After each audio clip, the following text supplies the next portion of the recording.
Good afternoon, everyone, and welcome to session 10 of the fourth School of Social Sciences Research Conference. I am Trixie Beato from the Institute of Philippine Culture and Department of Political Science, and I will be your moderator for this session. Our session theme is Science, Society, and Community Perspectives into Worlds of Knowledge. Before we begin, let me recap the house rules. First, if you encounter connection problems or get disconnected during the session, you may enter the conference room again by clicking the unique Zoom link sent to you via the conference registration confirmation email. Second, please ensure that your microphone is turned off during the conference to minimize background noise during the presentations. If your bandwidth allows, you are free to keep your camera turned on throughout the conference session. Third, please use the chat box on the right side of your screen for any comments or questions related to the session. These will be read during the Q&A portion to be facilitated by myself. Participants will not be allowed to raise their hand and unmute during the Q&A session. Lastly, we value respect and courtesy the most during our conference sessions. For this session, we have 4 paper presentations. Each presentation is limited to 15 minutes only, and I will be instructed to inform the speakers to wrap up on their final 2 minutes. 2 minutes, and you'll have to excuse me. I'll have to cut and stop the presentation should the speakers go beyond their allotted time. So I hope everyone had a good lunch, and I hope you're all excited to learn from our panel presenters for this last session of the SOSS conference. Feel free to share the live stream of the conference. We have live streams up on Facebook and on YouTube. Our first presentation is entitled Multi-Species Encounters in the Anthropocene, Engaging Perspectives of Human Intermediaries. Let's virtually welcome Ms. Justine Nicole Torres from the Ateneo de Manila University to give her presentation. Welcome, Nicole, and good afternoon. Hello, good afternoon. Good afternoon po, everybody, and thank you very much for having me today. So to start with, let me share screen. Okay, it should be there. I hope it's visible. And then let me just full screen it. Okay. So my paper is called Multi-Species Encounters in the Anthropocene, Engaging Perspectives of Human Intermediaries. This is part of a longer work that was supported by the Hopper Batia Field Research Fellowship that's administered by the Institute of Philippine Culture. For the rest of the presentation, I hope it's all right if I turn my video off because it's a little better for my bandwidth, but I'll turn it back on when I wrap up. Thank you po. Okay. Okay, so this research proceeds from anthropology's role in helping confront the animal question, or the in-depth study of human and animal histories. Where earlier studies might have seen animals as uncomplicated or passive subjects, more recent approaches center on how humans and non-human lives entangle with and also shape each other. However, research like this, and this research is no exception, recognizes that we are ultimately privy to only one end of these engagements because we are unable to use animals themselves as informants. As such, we often rely on the expertise and situated knowledge of human informants to come up with the optimal result, which is described on this slide by Barbara Noski as an anthropology of humans in relation to animals. So I draw on three specific concepts for the problematic and the analysis in the paper. The first is encounters, which uses the definition proposed by Liba Faber and Lisa Roffel, as seen on the slide. So that's the box in like an aqua color. The second is enactments. This draws from the concept of nature cultures, particularly as used by Bruno Latour and Donna Haraway, or the inseparability of nature and culture in relationships that are both biophysically and socially formed. Nature cultures in natural cultural analysis engage non-human perspectives by looking at enactments, which are defined as we see in the orange box by Heather Swanson. And then lastly, the perspectives engaged are those of intermediaries or humans who have long-term, daily, and intimate first-hand relations with particular species. So in this, the research cites a study from Jun Hanyo and Harvey Nyo, which is also cited on this slide.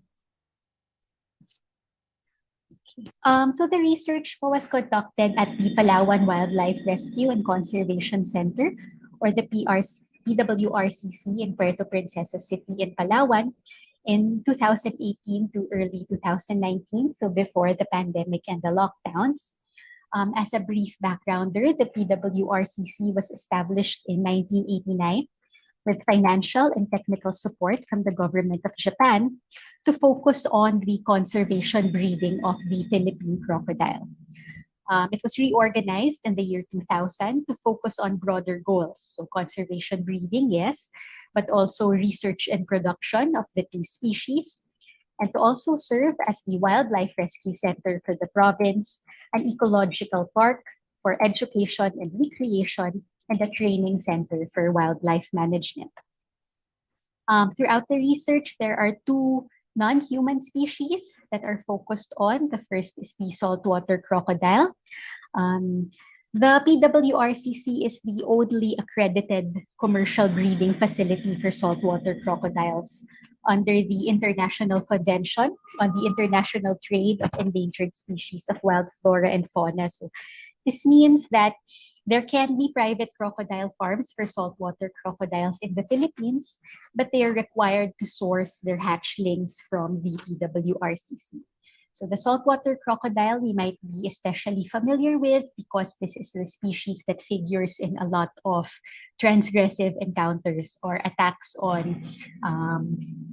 in quotes on humans along the coast and in nearby communities on the coast. The second species is the Philippine crocodile. This is an endemic species to the country. It's considered critically endangered under Philippine law and also internationally under the IUCN Red List. So for the research, I was allowed to shadow the crocodile keepers who work under the crocodile farming unit at the PWRCC. At the time, they were composed of 7 personnel. All of them were project employees on 6-month contracts. Some were fairly recent hires in that they were engaged after the DENR rationalization in 2013, while others had been at the PWRCC since its heyday as a Japanese-supported research institution. So this particular paper and presentation focus on two questions, which are listed on the slide. So it looks at how human intermediaries' performances and participation in encounters and enactments are negotiated through institutional standards and broader wildlife policies. And for this particular presentation, I'll focus more on the second question. What can these tell us about human and non-human relationalities in the Anthropocene? So, as mentioned po earlier, these are from the problematic of a broader and longer study. So this is what the presentation today will just hone in on. For the methodology of the study, it largely employed a go-along method. So I shadowed them throughout their daily tasks, and this allowed me to participate informally and encourage people to engage with a focus on the space and the context in which they were at a particular time. Okay, so on the whole, the study approaches the PWRCC as a natural, cultural, social space. Here, animals are appreciated as material presences that exist alongside people, but are also apart from them. So the approach to the animal question was to look at actual practices and performances of both species. And for them, these took the form of what Karen Barad describes as interactions with effects. So both species would meet and also change as a result of their meeting. The longer work describes 7 observed encounters at length. So this ranges from routine day-to-day activities like feeding, also seasonal events like egg laying and hatching. So there's quite a number of egg-related pictures in this presentation. There's also data on encounters from more eventful interruptions like mortalities or deaths and escapes. But in the interest of time, I think I will focus today's presentation on the observations and analysis that engage the perspectives of the crocodile keepers, as the title suggests. So first, crocodile keepers are human intermediaries that function as go-betweens on multiple fronts. Crocodiles in the Philippines and elsewhere, I think, are commodities in the conventional sense. They are sources of luxury leather and exotic foodstuff, and they're also lively commodities for tourism. Because they are endangered species, crocodiles are also members of a political community. They are valuable lives for the state to protect as national natural patrimony. So these same economic and political forces also inflict on the human intermediaries themselves. Their formal employment and labor contribute to the commodification and conservation of the animals in their care. So the keepers and indeed the institution of the PWRCC are intermediaries on multiple fronts. On one hand, they mediate between the crocodiles and other humans because they do tours at the center and also supply hatchlings to private farms. But there are also gateways for the human structures, notably economics, governance, and culture that inflect on how non-humans live. Second, human intermediaries simultaneously engage with non-human lives as objective professionals and subjective dispensers of care. So care here is appreciated broadly. It is more than day-to-day tasks and routine provisioning like feeding and cleaning, etc. It also means attentiveness to and efforts to gain an understanding of other lives. It does not only encompass care in terms of physical needs, but also care in the sense of being open to or curious about others. And as such, it is a phenomenon that is produced as and with other lives. But even as care is produced in this way, the asymmetrical relationship between humans and animals is undeniable. So animals really rely on humans in this sense to provide those needs for them. And this usually raises questions of how humans can validly represent non-human interests. So to this, Von Essen and Allen introduced the notion of proxy representation as a political process through which humans discursively construct what is good for the animals by approximating and extrapolating from their perspectives to determine and promote the animal's best interest. And this is usually done in the context of policy making, so in the context of contestations of current policy on the animal's behalf. So in this process of proxy representation and in the products of it, human intermediaries are credible proxies who can contribute much to this discourse. At the PWRCC, it is important that this is affirmed. The credibility of the crocodile keepers is important and should be considered when making revisions to administrative guidelines, institutional arrangements, and broader wildlife policy. Because they have valuable knowledge that is honed by experience and observation, they can be appropriately regarded as experts who occupy multiple roles. Oops, I did not change the slide, sorry po. But these are the these are the points raised as part of the analysis. Sorry po.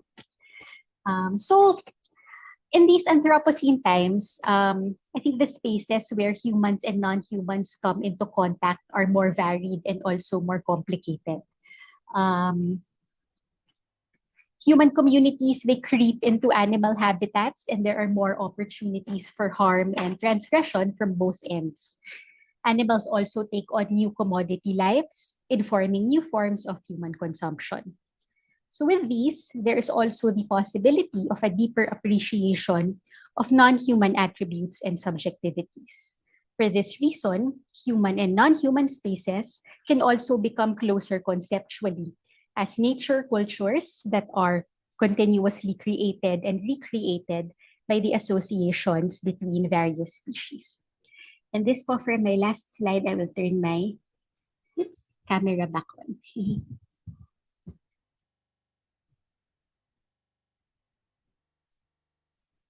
Okay, sorry po. So to end, I think I would just like to think about the role that research plays in these nature cultures. It's not, I think everybody is very well aware that we are not in a good place as a planet. Approximately 25% of all species on Earth are already threatened with extinction based on the latest IPBES report. And this comes from overexploitation, habitat loss, habitat degradation, even climate change. So the Anthropocene is not on a sustainable trajectory, and it will just keep getting worse if it is not urgently arrested. So the study cites Tim Ingold, and Tim Ingold writes that anything throughout history, anything in a particular place and moment in history is caught up in the history of the relations that has brought it there.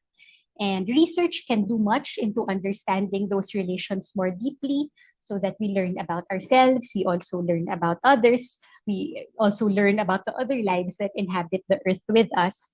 And maybe that can result in a longer process of co-transformation that can help us also inhabit the world better. So I hope I didn't use up my time, but that is my last slide. And thank you very much for having me again.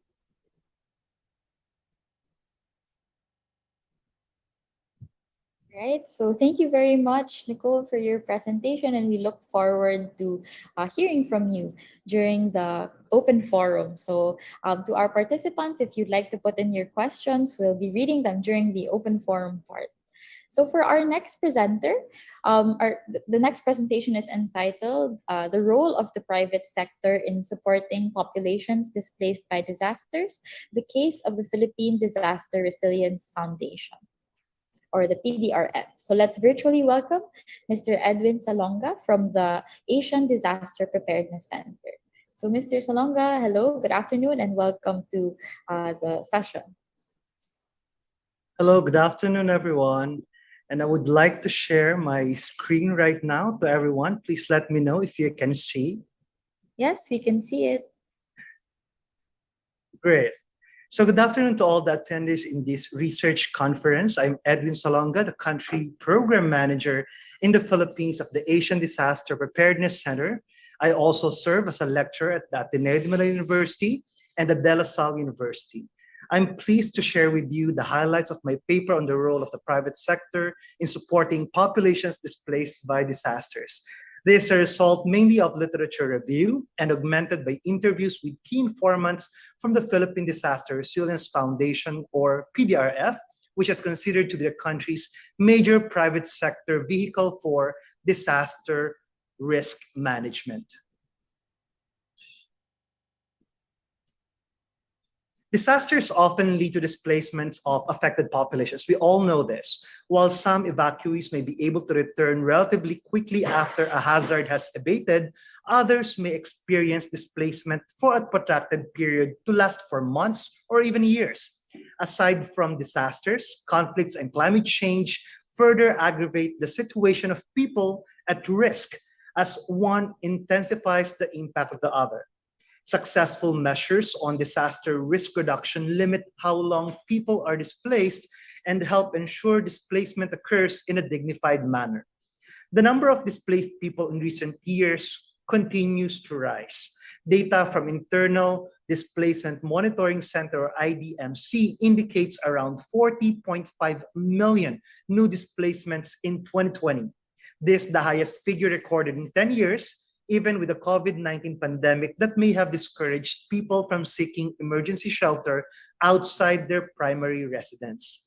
As for the countries with the highest contributions to new internal displacements, China comes first with 5.1 million, and the Philippines as well as Bangladesh come next with 4.4 million each.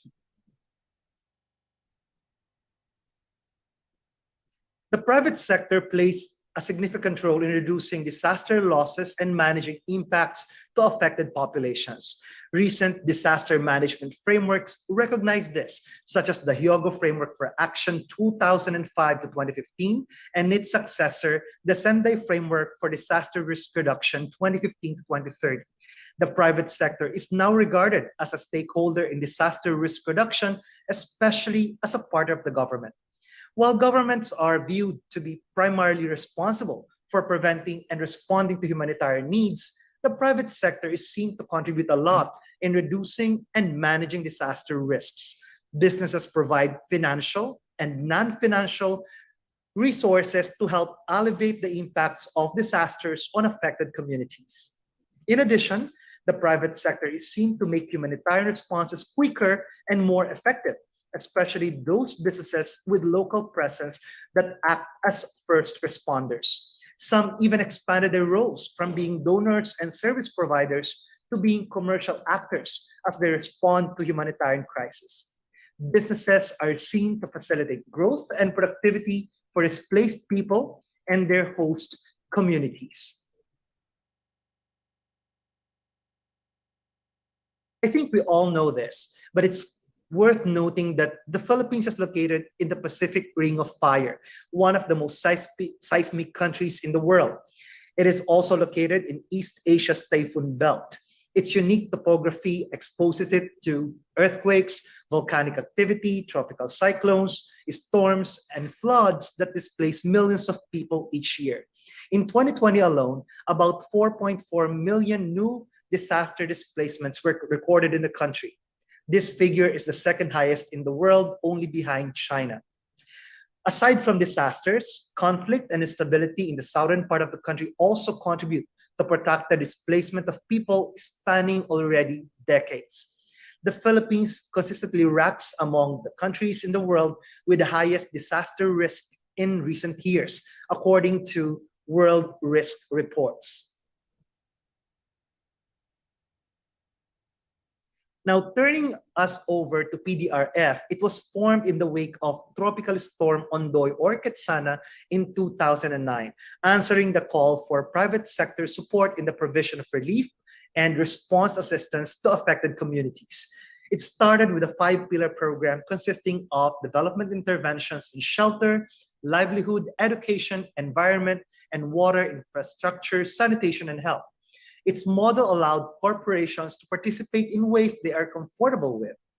Aside from pooling their material and financial resources together, businesses also shared their expertise. It paved an avenue for businesses to be involved, even in the implementation of early recovery measures. Fun fact, PDRF used to be called Philippine Disaster Recovery Foundation, now its resilience. It intensified its efforts to address the need for quality shelter and transitional housing facilities in 2013 when Super Typhoon Yolanda or Haiyan displaced approximately 4.1 million people and destroyed 1.1 million houses. PDRF initially deployed 50 butterfly houses made from eco boards consisting of 100% recycled materials. It also provided 150 indigenous housing facilities in various resettlement areas in Leyte.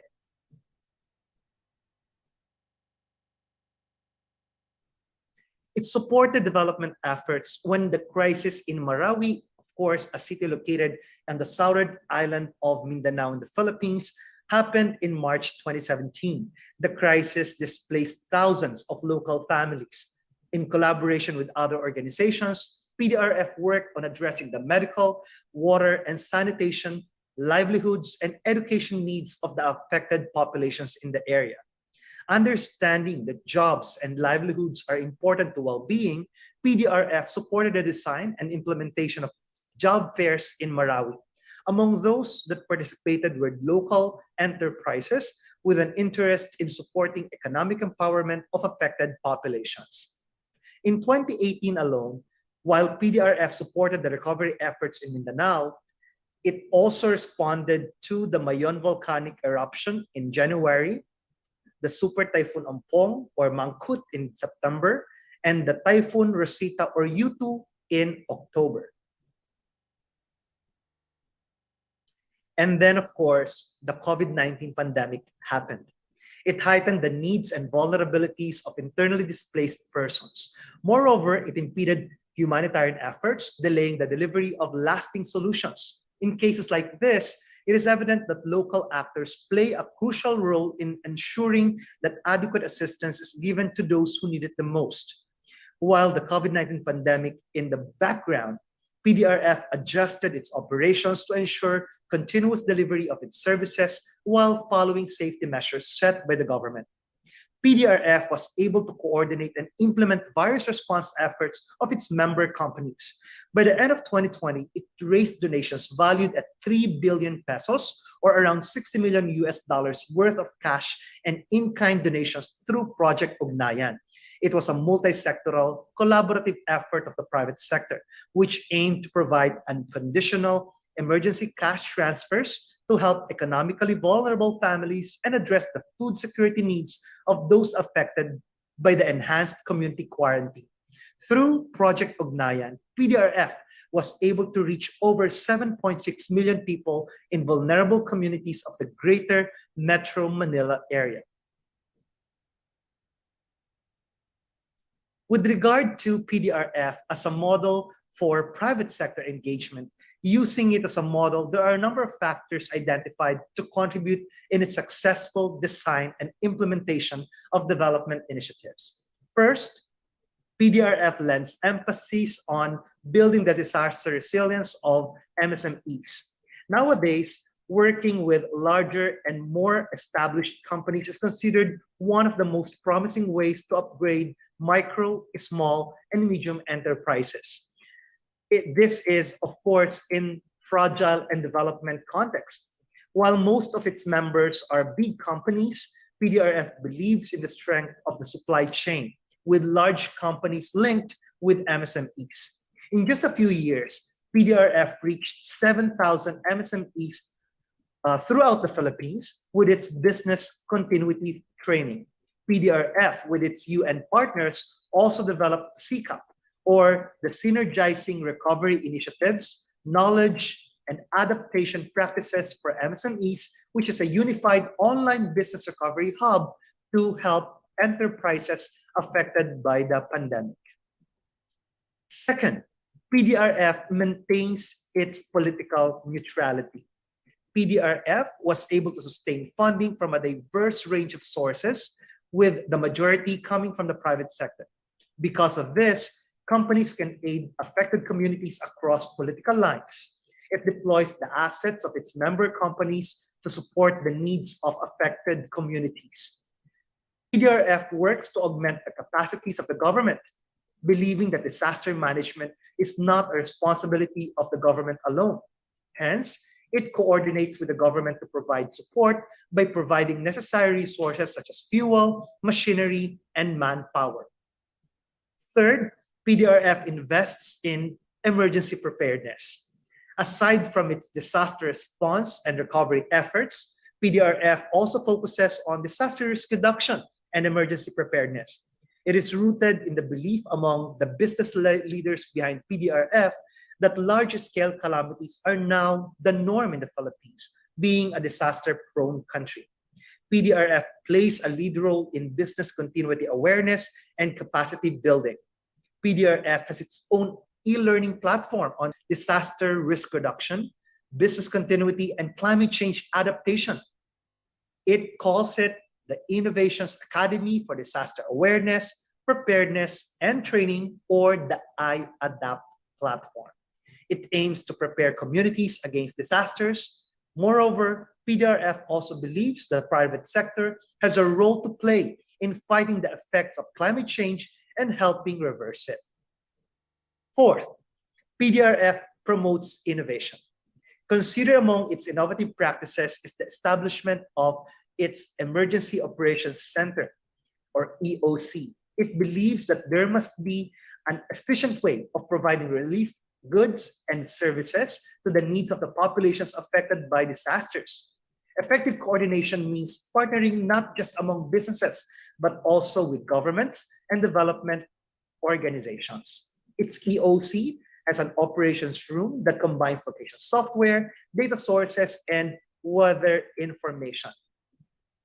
It is considered one of the first in the world as private sector-led EOC. It lets its member companies coordinate with other donors. Among the initiatives that it can do is to direct the electricity suppliers to provide emergency power to people who need it most. Finally, the fifth, PDRF builds institutional partnerships. It recognizes that institutional partnerships are important in sustaining its efforts to help communities affected by disasters. For example, in 2018, PDRF signed a Memorandum of Agreement, or MOA, with the Department of Social Welfare and Development, or DSWD, to extend help to disadvantaged populations.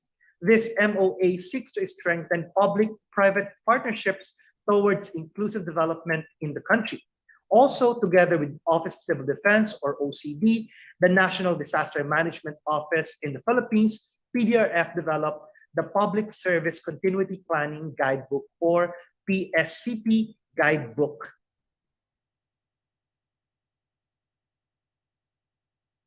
It is worth noting as well that PDRF is an active member of international platforms such as the Asian Preparedness Partnership, or APP. It is a unique multi-stakeholder regional partnership established by the Asian Disaster Preparedness Center, or ADPC, that includes countries from South and Southeast Asia to better prepare for, respond to, and recover from disasters. This is supported by the Bill and Melinda Gates Foundation and the United States Agency for International Development Bureau for Humanitarian Assistance. Together with the Office of Civil Defense, or OCD, and the Center for Disaster Preparedness, or CDP, PDRF is part of the Philippine Preparedness Partnership. Among the thrusts of the APP and PhilPrep is to promote locally led actions in supporting populations affected and displaced by disasters. So what is the way forward here? The private sector plays a key role in supporting populations displaced by disasters. It needs to be involved in all aspects of disaster management. Businesses can contribute not only in relief, response, and early recovery measures once disasters strike. More importantly, the private sector can be involved in disaster risk reduction and preparedness efforts. Using PDRF as the case to examine the ways by which businesses can extend assistance to affected populations, I hope I was able to share with you how the private sector can support populations displaced by disasters. Thank you very much, and I'm very glad to be part of this conference. All right. So thank you very much, Mr. Salonga. It was great listening to you, and I hope the audience was also is also very excited to ask questions during the question and answer portion. So for those who are interested to ask about this presentation, please feel free to leave your questions and comments in the chat box. So we'll be having an open forum after this. So our next presenter is a paper entitled Policy Achievements, National Campaign as Programmatic Political Strategy, Case of the Duterte Legacy, Barangayanihan Caravan. Let's please virtually welcome Mr. Ronald D. Bustos from the De La Salle University and the Don Mariano Marcos Memorial State University. Good afternoon, sir, and welcome to this session.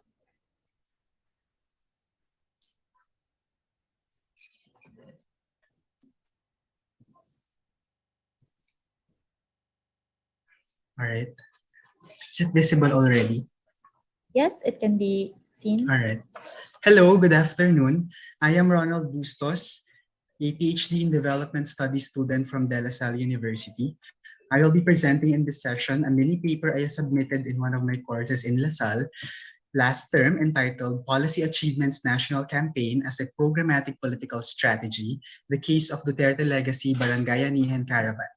Just a preliminary disclosure and positioning, I work at a state university here in La Union, and I got interested into Duterte's policies through the free higher education law, which our students here benefit from.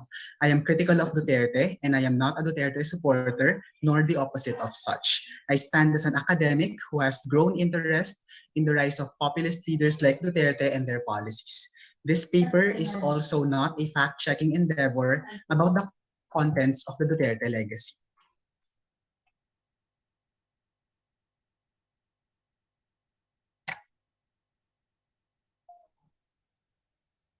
It's not, my screen is not moving. All right. The Duterte Legacy was launched on January 17, 2020 at the Philippine International Convention Center, initiated by the Presidential Communications Operations Office under Secretary Martin Andanar. It initially aimed to convey in print and digital media the honest summaries and successes and sacrifices of public servants to achieve the national goal of development and to promote the government's efforts and accomplishments in living up to its promise of bringing about real change to the lives of all Filipinos. Paused due to the pandemic, it was relaunched on September 30, 2021 under a more whole-of-nation, whole-of-government approach with the theme Barangayanihan Caravan towards national recovery. It was launched on 17 locations in partnership with the DILG, PNP, and the Global Coalition of Advocacy Support Groups and Force Multipliers. In line with the Tapang and Malasakit agenda, the new drive emphasizes three key pillars of the Duterte legacy: peace and order, infrastructure development, and poverty alleviation.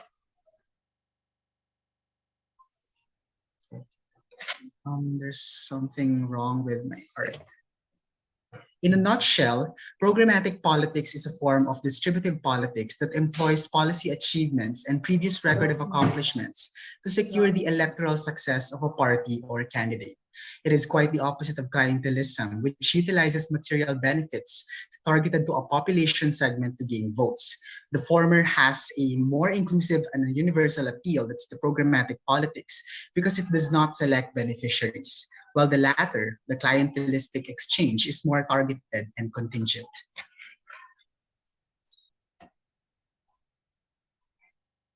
It is evident from the literature that both forms of political distribution and linkages occur within the context of an election, national or local, with a party or candidate seeking to gather support. The case of a sitting president who is ineligible to seek re-election and decided not to run, mobilizing state machinery and networks to inform the public of its achievements, is a case worthy of examination. In here, I would like to address the question, how does the Duterte legacy Barangayanihan Caravan demonstrate programmatic politics? With the following supporting questions: what are the content, scope, and aims of the Duterte legacy Barangayanihan Caravan? In what aspect is the Duterte legacy a form of programmatic politics?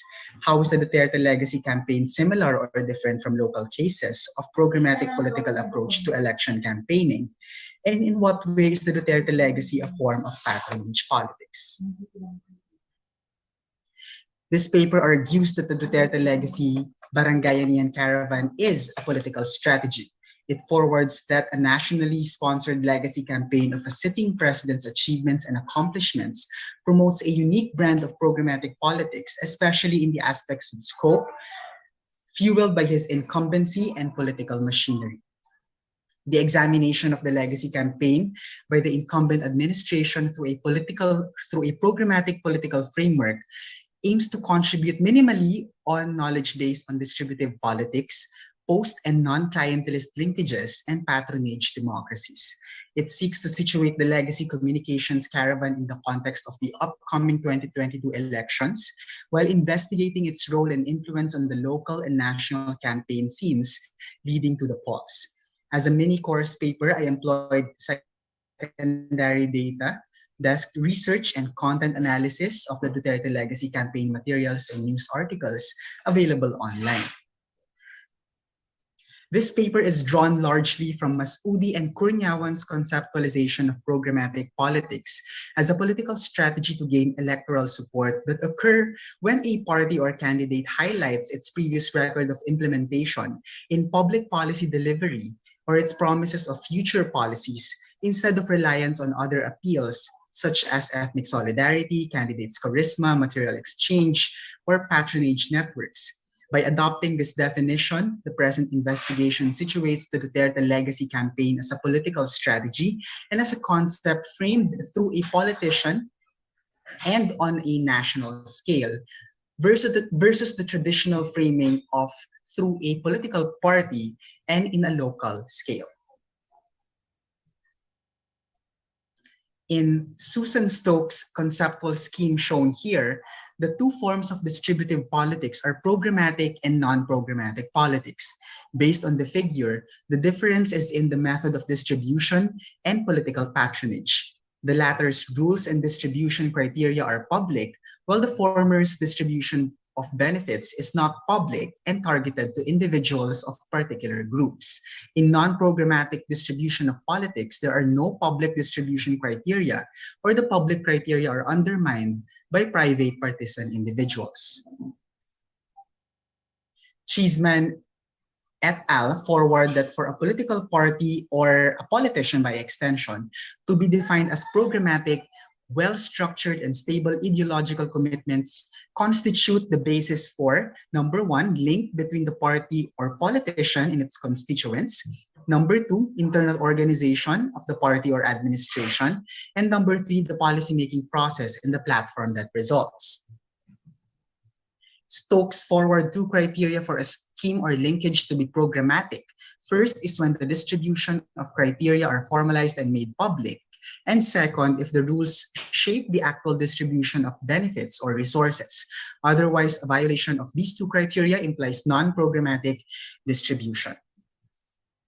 Based on the aforementioned criteria for programmatic politics from Cheeseman, Kitscheld, and Stokes et al., this paper argues that the Duterte legacy is a form of programmatic politics implemented on a national scale that veers away from clientelist types of exchange. To strengthen the argument, four recurring criteria emerged from these conceptualizations and placed against the design and structure of the Duterte legacy campaign.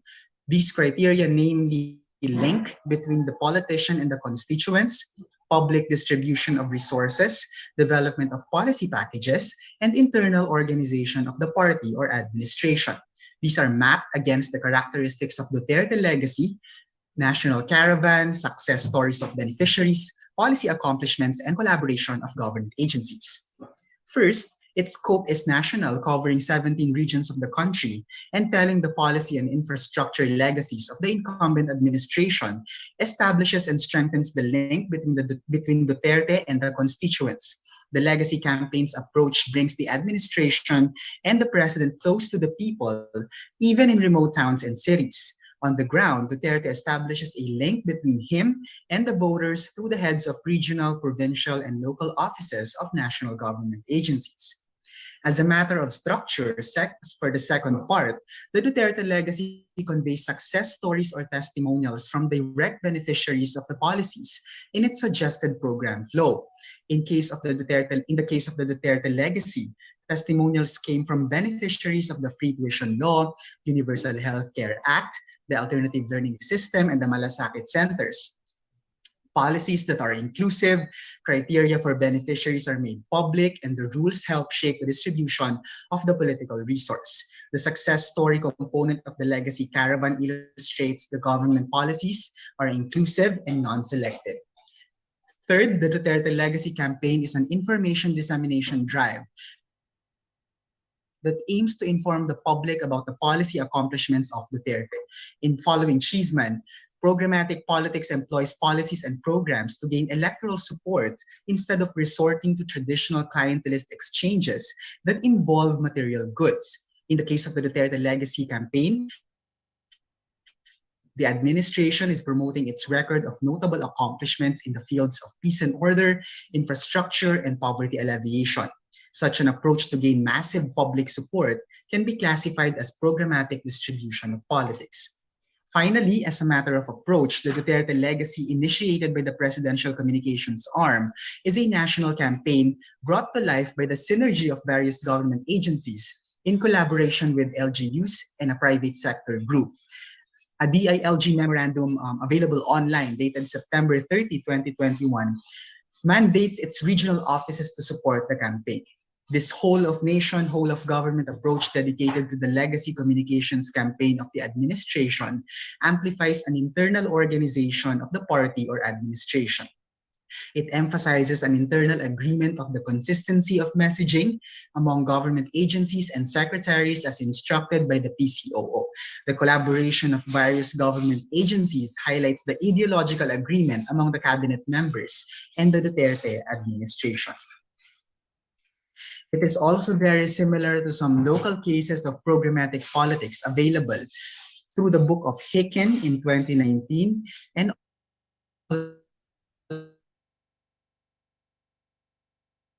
also of Cornyawan of monikers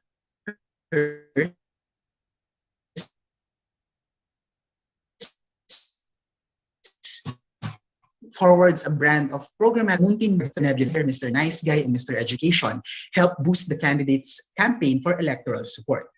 He posits that he or she who does a better job of imprinting his legacy among the fickle-minded voting population wins. By employing previous record of policy and program accomplishments to woo voters, the dominant Muntinlupa City 2016 strategy was similar to the Duterte Legacy campaign.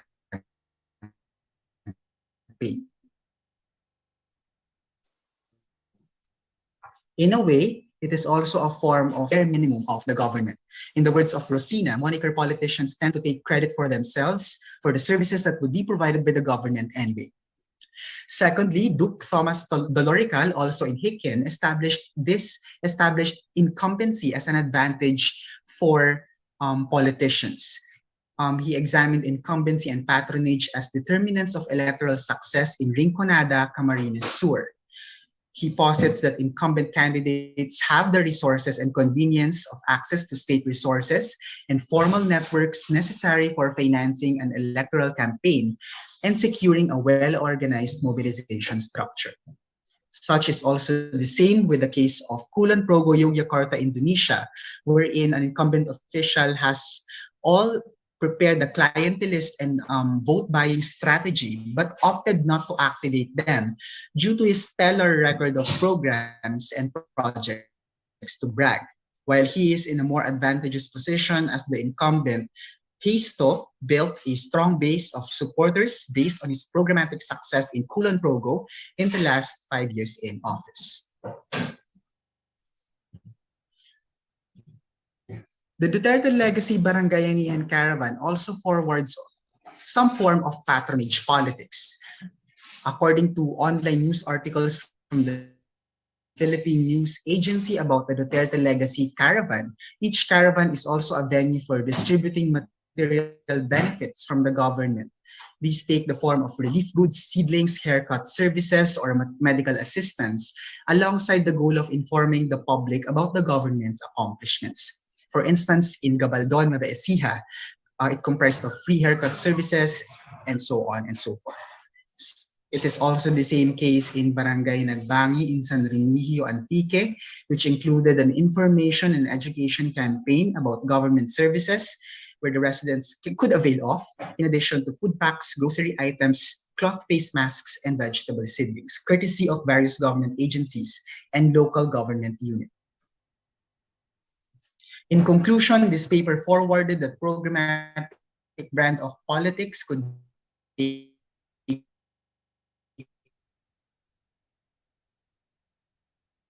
many shapes and approach programmatic politics that does not necessarily result in the election. Second, the Duterte legacy could potentially allow the return of Duterte to politics or benefit the political future of the Dutertes. And third, a combination of approaches in distributive politics allows more possible ways to court voters and gain electoral support now and in the future.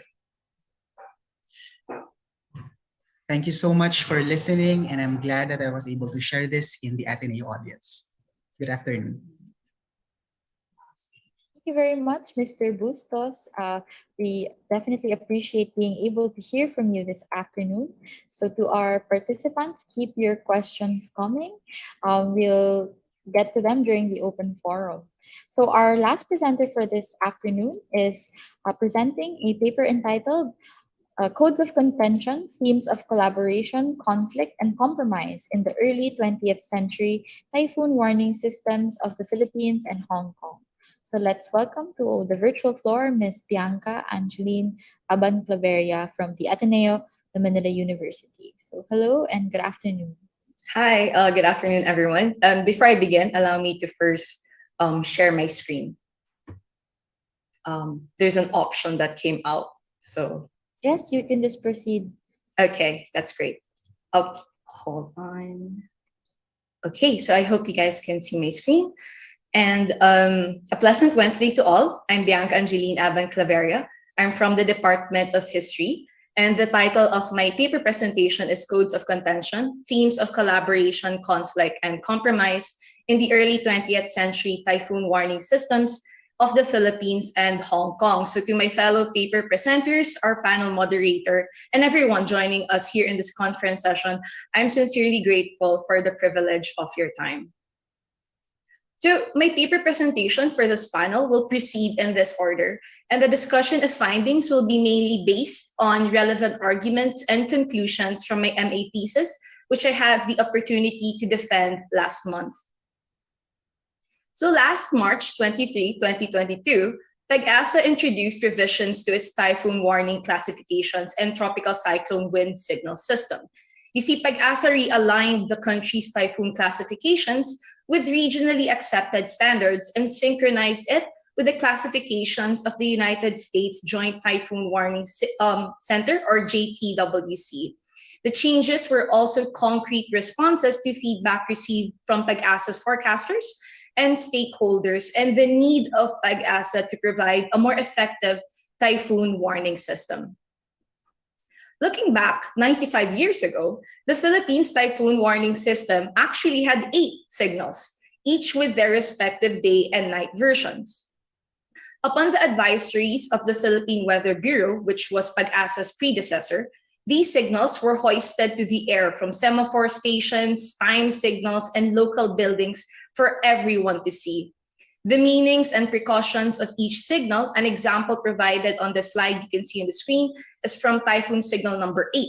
Back in 1927, were very different compared to what we received from PAG-ASA at present. An interdisciplinary and historically grounded study of a country's typhoon warning systems provides glimpses of its various realities as well as vulnerabilities. A barometer to gauge the effectiveness of a particular typhoon warning system is its capacity to meet the changing needs of the people it seeks to inform.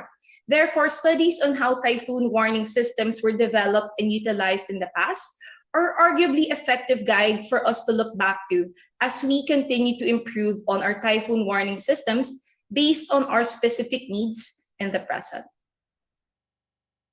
So the Western North Pacific is considered as the most active tropical cyclone region in the world and an example of shared realities binding countries of this particular region are their common exposure to destructive typhoons and related hazards. Their need for practical meteorological information and a well-calibrated typhoon warning system could not be understated. The collective nature of meteorology encouraged the establishment of meteorological observatories and networks of communications in the region. However, meteorology's collective nature on its own does not fully encapsulate the dynamic interactions of the meteorological observatories in the region. The networks of communications, particularly between the observatories in Manila and Hong Kong, served as vital channels for the exchanges of useful weather forecasts and prompt typhoon warnings, yet these same networks also bred conflict and competition between them. Aligned with its study of the development of the typhoon warning systems in the Philippines and Hong Kong, the research also appreciated the histories of their respective meteorological observatories through their interactions of collaboration, conflict, and compromise.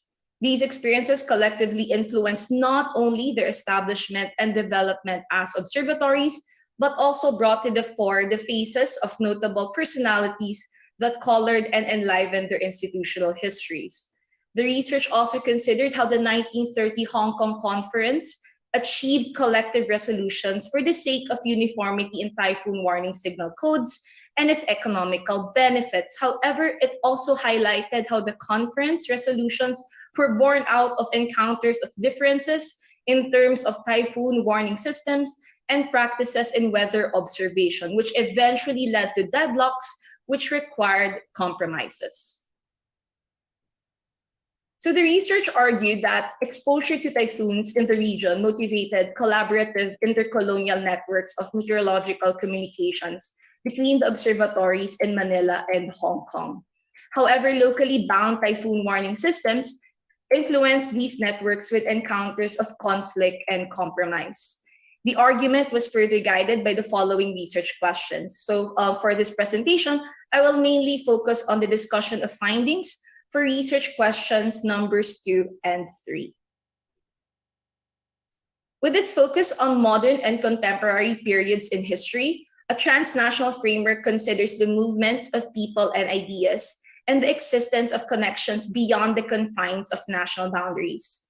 Through a transnational history of meteorology, the roles of varied influences and interests in the co-production and communication of meteorological knowledge could be recognized. Furthermore, the telegraph could be appreciated not only as a tool for effective and simultaneous communication within and beyond national boundaries, but also as an important innovation that changed the dynamics of meteorology. For the research data analysis, it used thematic analysis as a descriptive, qualitative research method. It identified 3 main themes that colored the histories and experiences of the observatories in Manila and Hong Kong during the late 19th century to the early 20th century. Themes of collaboration, conflict, and compromise. To understand how the observatories in Manila and Hong Kong interacted with each other in terms of sharing meteorological information and typhoon warnings, the research justified how their intertwined historical narratives were colored by themes of collaboration and conflict. It described how the ties that bound the 2 observatories together were seen in the telegraphic networks that conveniently facilitated their intercolonial exchanges. However, collaborative initiatives alone were not enough to isolate them from the impacts of their differences and their encounters of conflict with each other. You see, the realities of divisive encounters were equally influential as the collaborations which both observatories pursued together.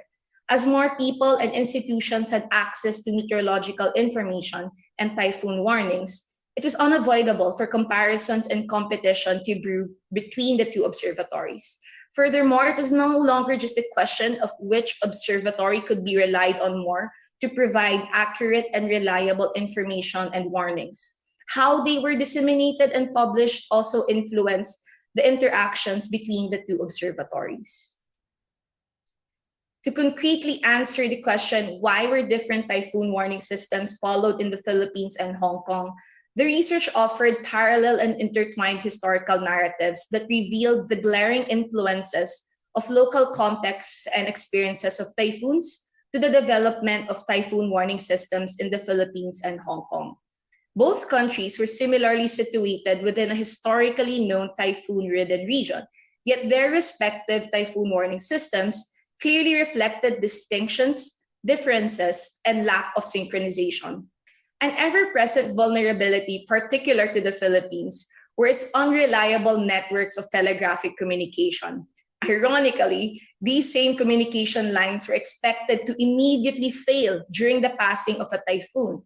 Therefore, the hoisting of signals and the communication of typhoon warnings were constant races against time. Through the years, the safety and interests of mariners have been a constant priority in Hong Kong. Compared to the Philippines, Hong Kong's typhoon warning signal codes underwent numerous phases of modifications in response to changing local needs and compromises with commercial and maritime interests. Prior to the 1930 Hong Kong Conference, the need for standardization and the practical and economic benefits of uniformity in typhoon warning systems were clearly not yet fully realized. For example, in the Philippines, a typhoon signal number 1 could be raised even days before the influences of a typhoon could be felt. But in Hong Kong, it only had a 24-hour window for its typhoon signal number 1. The Philippines code had 8 typhoon signals, while Hong Kong was satisfied with 7. Mariners in the Philippines were informed using the same signal code used to inform the locals of the country, while in Hong Kong, mariners were privileged to have their own separate set of codes. The lack of uniformity in their methods, the limitations in the technology of the telegraph, and the varying studies of typhoons in the region, and their encounters, of course, of personal conflict, collectively influence their interactions with each other, often much to the inconveniences of various stakeholders reliant on their meteorological work and services. The discussions and resolutions of the 1930 Hong Kong Conference were also colored by themes of collaboration, conflict, and compromise. Though the conference delegates spoke on behalf of the specific interests of the countries and observatories they represented, the recognition of the benefits that could potentially arise in adopting a uniform set of codes for the region clearly outweighed their individual differences. The slide shows the recommended local typhoon warning signal code approved by the 1930 Hong Kong Conference. After decades of using different codes, finally, the Philippines and Hong Kong were hoisting the same signals in the air. However, this recommended code alone falls short as a source that could provide further information on which specific signals did the Philippines and Hong Kong respectively use more often. Years following the 1930 Hong Kong Conference, the observatories in Manila and Hong Kong continued to collaborate with each other to consider modifications to the adopted typhoon warning signal code. But it remained apparent that how each signal was used was still closely dependent on its applicability to their respective local contexts and experiences of typhoons. Typhoon signal numbers 2, 3, 6, 8, and 10 were identified to have been regularly used in both the Philippines and Hong Kong. But in terms of frequency, Hong Kong used signal numbers 5, 7, and 9 more often compared to the Philippines. The Philippines relied more on signal numbers 1 and 4 compared to Hong Kong. But instead of striking off the typhoon signals that either country rarely used or did not use at all, their shared code still reflected a uniform set of typhoon warning signals. Conflicts may have been evident in the contrasting ways they used typhoon signals. But you see, collaboration and compromises were also present in their efforts to maintain a shared set of uniform local signal codes. The exposure of the Philippines and Hong Kong to typhoons in the Western North Pacific region motivated the need to establish collaborative networks of intercolonial meteorological communications between them.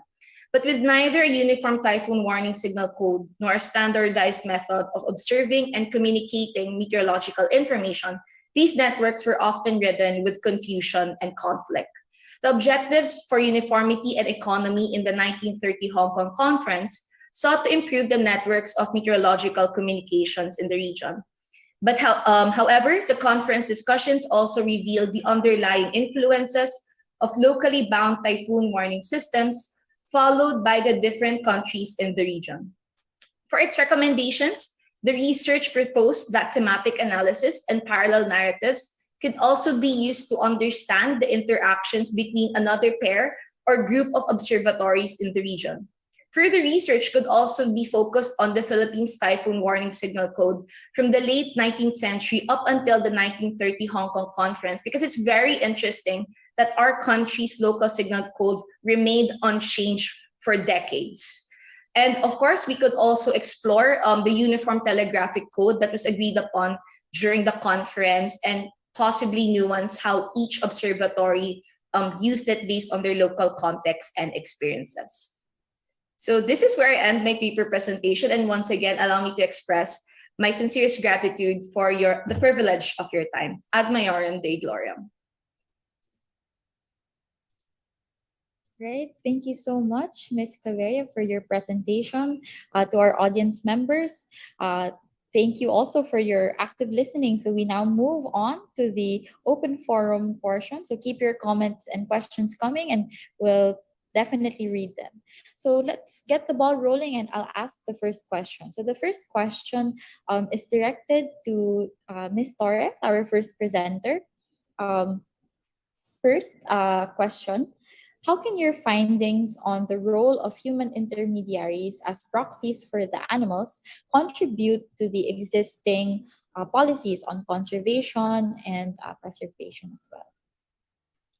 Thank you very much for asking. The way that the current policies are written, especially on wildlife conservation, there are very few that are species specific. So we have a General Wildlife Act. We have Republic Act 9147, which is on wildlife. And crocodiles are one of the few species that have dedicated policy on them. So there is a DNR BNB technical bulletin on them, especially for cases where they come into contact with human communities. So for human intermediaries, I think those species-specific guidelines or regulations are good opportunities where they can participate in the crafting of them. For crocodiles, there have been those opportunities as mentioned, but because the Philippines is a mega diverse country, one of 18 mega diverse countries in the world, maybe it's something that we can think of for all the other species in the country also. Thank you. Thank you so much for that. And to our participants, actually, if you noticed, Miss Mary Rosales and Mr. Noel Astrones actually directed questions to our second presenter, Mr. Salonga. First, a question on if if the PDRF looked into the gender differences between male and female entrepreneurs. In those circumstances, and basically asking if there was a participatory process in this decision making, to which Mr. Salonga responded. And the second question was on why the PDRF ought to be neutral. So I was wondering, maybe Mr. Salonga, you would like to comment on your responses to these questions further? Yeah. So thank you very much for those questions, and for Mr. Celis and Mr. Asiones. As I mentioned in our chat box, PDRF looks at disaster risk management issues using gender lens. In fact, under the APP and FILPER programs, PDRF works with local communities in designing and implementing its development initiatives in consultation and in partnership with them, paying special attention to those who are typically neglected and in view of leaving no one behind. Mainly, these are women, elderly, and persons with disability. We know for a fact as well that we have 14 basic sectors. These are identified as the marginalized and vulnerable groups in the Philippines by the National Anti-Poverty Commission. And this is the list that also is being used by PDRF in identifying which groups of people it will prioritize in development initiatives. Now for the question of Mr. Ayones, I know the upcoming elections is quite near on May 9, and this is actually very timely given the political neutrality of businesses. And I think this finding is really unique for PDRF. You know, as business entities, I think they're very strong in their stand, that they want to be politically neutral. And in saying that, it doesn't mean that they do not have agendas that they will support, right? It just means that they will not be supporting specific persons or personalities. Because when you do that, typically, especially at the local level, it will be quite difficult to navigate these political issues when there is transition from one local leadership to another. So in order for you to be able to manage these relationships, regardless of political affiliations, it is really intended by PDRF member organizations to maintain their political neutrality. So thank you very much for those answers. So our next question is directed to our third presenter, Mr. Bustos. The question is, given your argument that views the DLBC as a form of programmatic and patronage politics, what are ways forward for us as citizens in assessing programs from different administrations?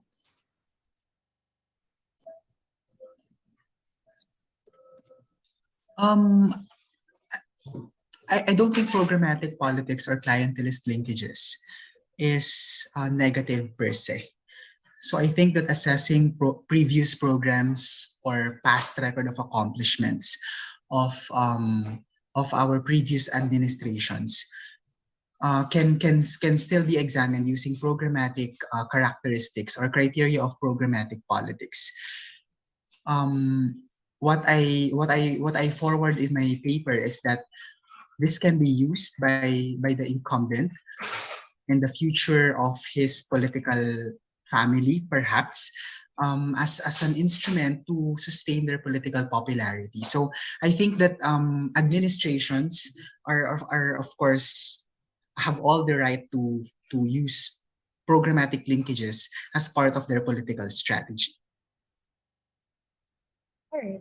So thank you very much for that. So if anyone else would also like to direct questions, feel free to uh, send them to the chat box. So our next set of questions are directed to Ms. Claveria. So we have several questions in the chat box, but maybe we can start with the first two questions from Mr. Domingo in the chat box. Then we'll Okay. get to the next set of questions during our next round. All So right. his questions are, why does it matter that our codes are the same? Well, first, can you clarify Oh, yeah. what the maritime interests were? Aren't we all interested in accurate forecasting? Was there a misalignment? Oh yeah, And thank you second for sorry. and then the other one's about having standardized codes, right? So thank you so much for that question. If I only had more time, one of the parts of my research, I tried to trace back the different factors that led to the establishment and development of observatories, particularly in Manila and Hong Kong. It was very interesting too. If you look at the historical sources, you will find there that the bulk of their financial support, of course, the colonial governments provided support and endorsement, but much of the funding as well as the schemes that were supported, all of that were offered by local as well as foreign maritime interests. And I use maritime interests in a very broad term because you can also include here any form of transportation. Remember, this is the late 19th century, so we're not yet talking about airplanes in the air. But most of the transportation and movement of people, you have to understand that they cross bodies of water. So the movement also of goods. And the thing is, without a reliable and constant source of typhoon warnings that ideally are provided by observatories, these interests are clearly vulnerable to the whims of the weather, which of course, you can lose a lot.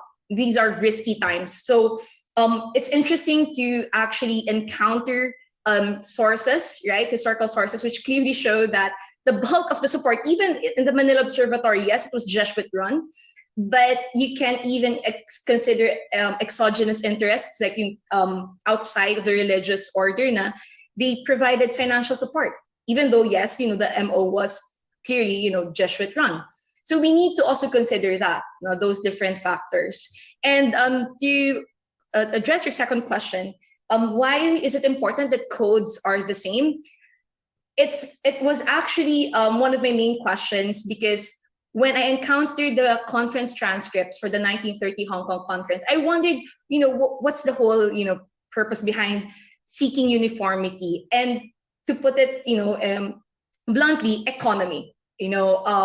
These were times considered early 20th century. Now you also have planes in the air.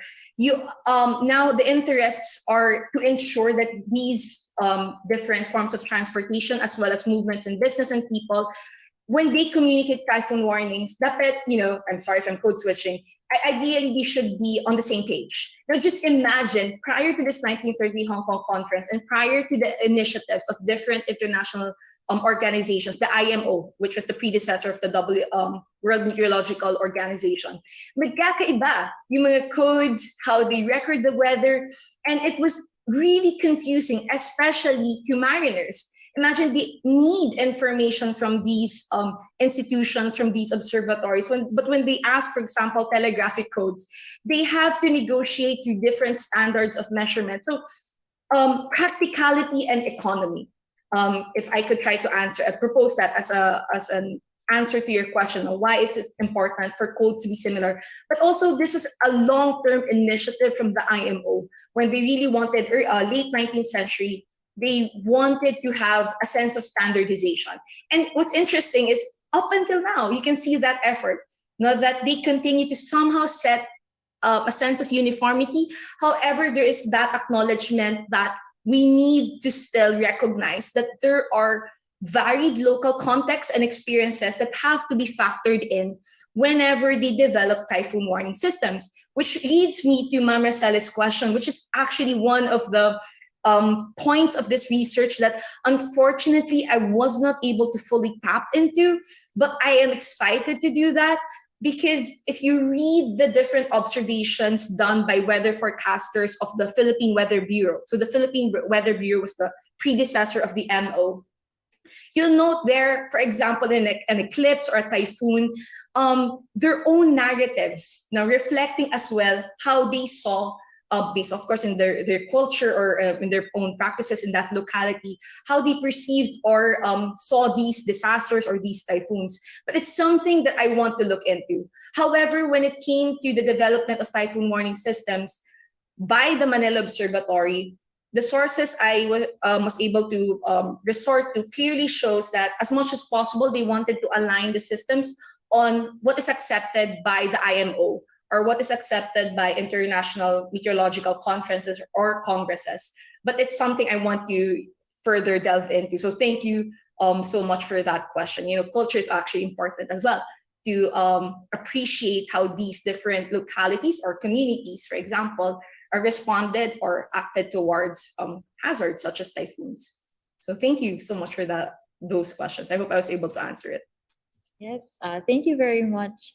So our next set of questions, we go back to Ms. Torres. So there was one question that was mentioned in the chat box. So I'll read that, and there's another question, so you can address those both. So for the crocodile study, it was mentioned that crocodile keepers should be appropriately regarded as experts. How are they currently regarded by other actors? And what currently counts as expertise in this social situation? How do we bridge the gap between how expertise is currently defined and how it should be defined? So Ms. Tara has already replied in the chat, but she can perhaps comment on it a bit more. And the second question, which we received, goes a recent documentary called My Octopus Teacher made waves in the media, winning awards, spanning articles and commentaries. In observing the relationship between the animals and their human intermediaries, can you comment on criticisms of anthropomorphism or attributing feelings to animals or non-human entities in describing what animals may be feeling? So maybe we can start with those two questions. Okay, thank you po. I was midway through typing the second half of my response to Mr. Lopez's question, but since this is faster, I'll just answer like this. With crocodiles, it's interesting because when considering expertise in how to care and manage crocodiles, it's very interesting that there's no set of international standards for their care and management. Of course, there are the broad regulations on humane treatment, etc. But even the crocodile specialist group under the IUCN does not recommend hard guidelines because taking care of crocodiles and different crocodilian species is very context specific. It depends on the environment that they come from. It depends on the environment in which they're raised.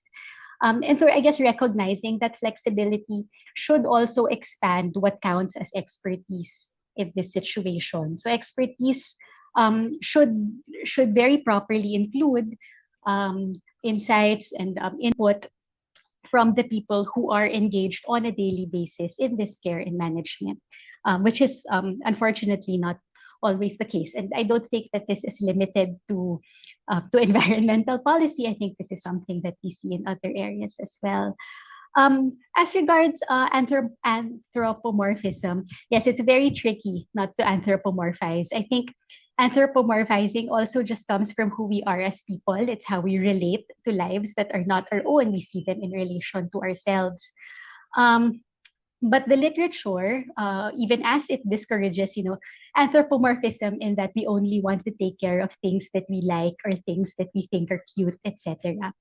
To kind of expand that to anthropomorphism that's more responsible, to consider not only what they bring to us, but also what they are for themselves. And like I'm sure in many situations they'd be just fine without us there. But so kind of just a greater awareness of what that means and what that might be.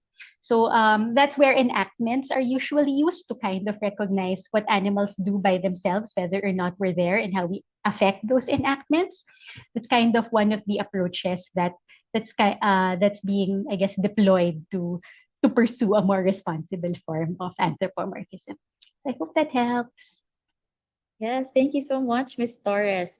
So next we go into another set of questions for Mr. Salonga. So the next set of questions, I'll read the next two.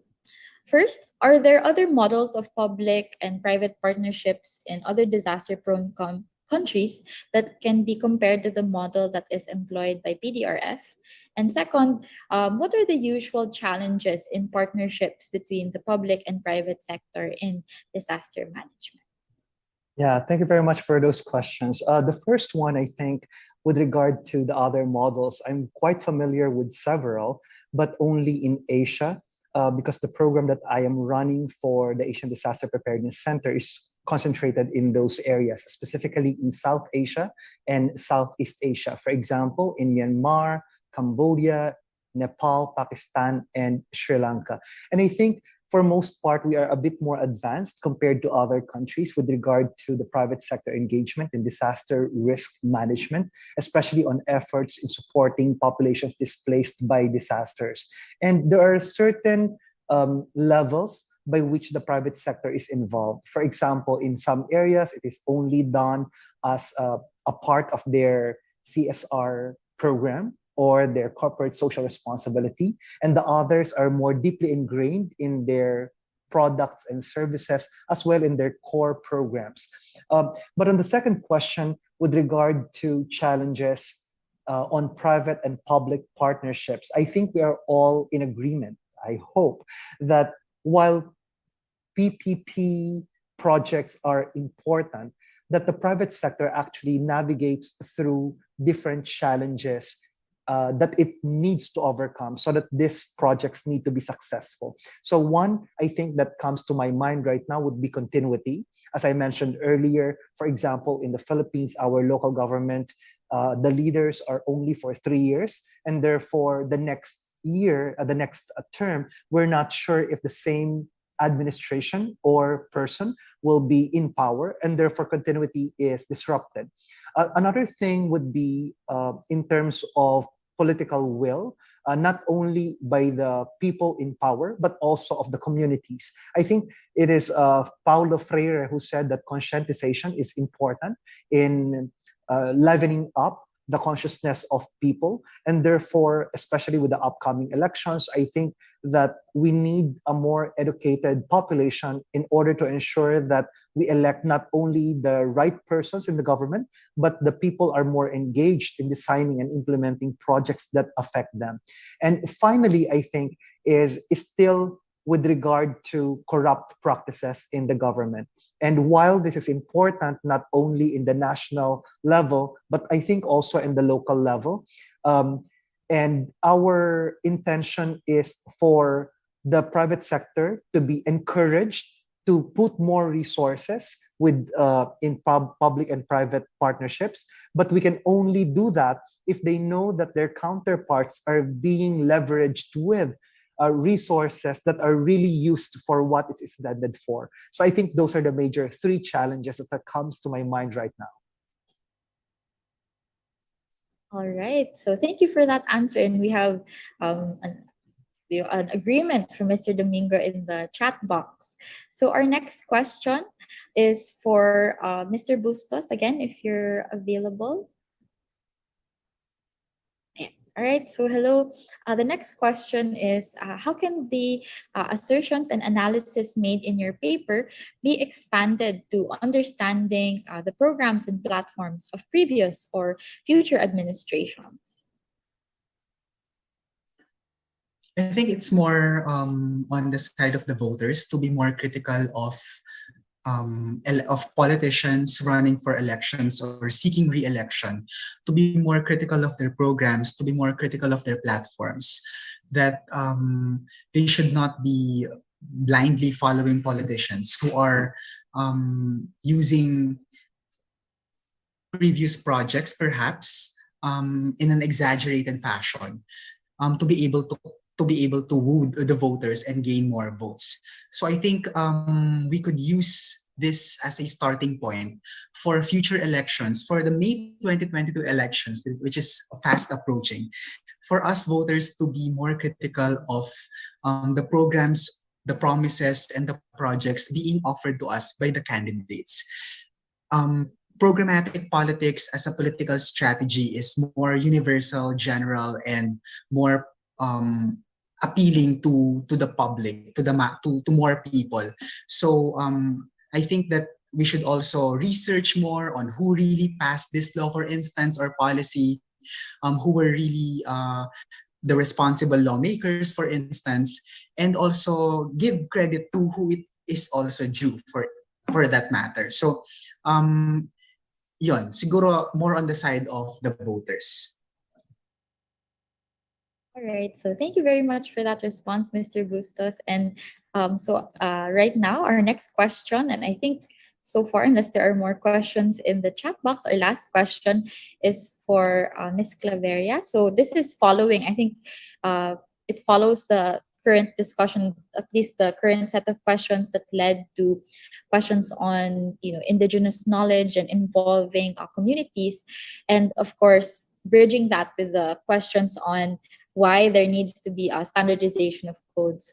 So the question is there a balance to be, given your research, is there a balance to be struck between the standardization of local typhoon warning signal codes with codes that are able to reflect your local knowledge and context? Is there data on local voices such as fisher folks, for example, or indigenous people in being able to understand these warning signals? Wow, thank you so much for that question. If you actually look into different reports, we do have sources, so don't worry. Tiyaga lang in looking for them. But if you look up different newspapers, especially around the 1920s, 1930s, let's say Tribune, marami yan online, you can check it. You can actually look up on how they tried to educate the locals. Of course, yung walang meteorological expertise or anything, how they tried to engage them in understanding the codes that they raise in the air, because that's how the Philippine Weather Bureau alerted the public, hindi siya via text or SMS. They raise these signals to the air, hoping that people will see it, and then different stations around the archipelago, especially localities that will be affected by a possible typhoon. So the lead time, it's always a race against time very important. And if you read up on newspapers, you will see that it's very interesting. Small detail lang, but you will see drawings of those signals. And then next to it are the precautions, but they are worded in a simple way, in a manner that you can confidently say someone without any meteorological expertise, not a staff member of the MO, could easily understand. However, I need to clarify that the sources I referred to, they were published and written in English. I would want to explore sources that could provide accounts, for example, of I'm just entertaining possibilities here, but I'm open to that. I'd like to look for accounts where there was confusion, not between two observatories, but within a community. Let's say a typhoon signal was raised and they did not understand what it meant, because I could see clues in the sources that I was able to interrogate. No, but a full account, I still need to look for that. But I'm sure it's out there, and given the fact that we now have a wider access when it comes to online databases, it's just to look for it. But I'm sure it's there, and thank you for raising that question, because I want to also look for those clues, those themes on how the locals received or understood those typhoon warning systems, and were they actually involved in the conversation. That's actually brilliant, because I was able to encounter also narratives where they completely disregarded the typhoon warnings that were sent to them, which is funny in a sense, no? Medyo twisted yung humor, but they disregarded the typhoons. They didn't believe it because they see na, oh, sunny naman. There are accounts na ganun. But it's very difficult, admittedly, to look for them. However, if you do structure your research in that way, now you're going to focus on a more centered locality and see how they responded to typhoon warning systems, or what do you call this, reports from the MO. I'm sure we can find sources, but it's something that I am reserving maybe for a future research. But thank you. Thank you so much for raising that point. So I hope I was able to answer the question. Yes. So thank you so much, Ms. Claverie, and thank you to all of our presenters. It's very interesting to see how a lot of the questions and a lot of the discussions led to this notion of being able to engage our localities, being able to engage not just local knowledge, indigenous knowledge, as well as engaging civil society and the private sector. A lot of the questions were towards more forward looking and possibilities, not just for future policies, but future research and future endeavors as well. So it's very, thank you for the opportunity to listen. Thank you to our presenters. Thank you to our audience for your active participation in this session. So at this point, we would like to present the certificates of presentation to our presenters. So please allow me to read. So the School of Social Sciences of the Ateneo de Manila University awards the Certificate of Participation to our paper presenters for their invaluable contribution to our fourth School of Social Sciences Research Conference with the theme Transitions, Transformations, and Transdisciplinarity, Doing Social Sciences in the Time of Disruptions and Accelerating Planetary Changes, held this 18th to 20th via Zoom. And this certificate is given on the 20th day of April 2022 in Quezon City. The certificate is signed by Dr. Alfred Pavlik and Dean Serena Saloma Akpedonu. And this certificate will be sent to our paper presenters via email after the conference proper. So thank you very much and congratulations to all of our presenters. So before we end, so it's actually our last session. If our audience and our presenters will allow us, maybe we can take a group picture before we end officially. So for those who'd like to join, I'd like to invite you to switch on your cameras and join us for a picture.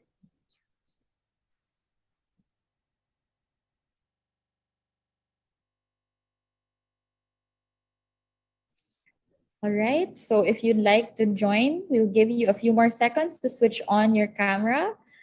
Okay, so get ready. We'll be taking the picture. Right. One, first page, 1, 2, 3. Right. Second page. Keep your smiles on. One, two, three. Right. Last picture. One, two, three. Right. All right. Thank you so much. Thank you for joining us. And before we go to our participants, please don't forget to answer the evaluation form. So, at similar to the previous sessions, we will be flashing the QR code on your screen, as well as putting the link in the chat box. So, you're reminded that this evaluation form will be the basis for tracking your participation in the conference. So only participants who were able to attend at least 3 sessions will be entitled to a certificate of attendance. That formally ends the fourth School of Social Sciences Research Conference. Thank you very much for joining us for the 3 days, and we hope to see everyone in our future events and activities. Thank you very much and have a good week ahead. Salamat po. Maraming salamat po.